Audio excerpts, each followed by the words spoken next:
Scrapie. What is scrapie?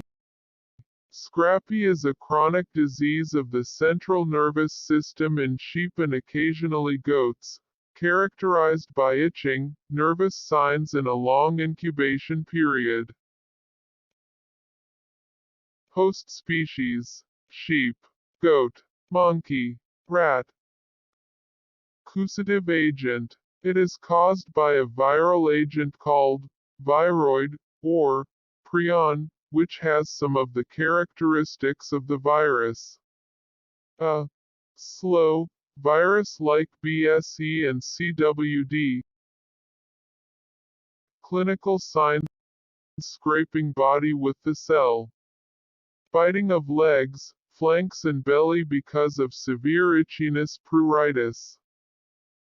Confusions, blindness, restless animal, continuously laying down and getting up, grinding the teeth. Diagnosis: clinical sign, laboratory test. ASLO usually confirmed detecting PRPSC prions in CNS. Treatment: no treatment. Also not zoonotic disease. Prevention and control: keep goat and sheep in separate flocks. Use scrappy resistant breeds to reduce risk. Like, share, subscribe.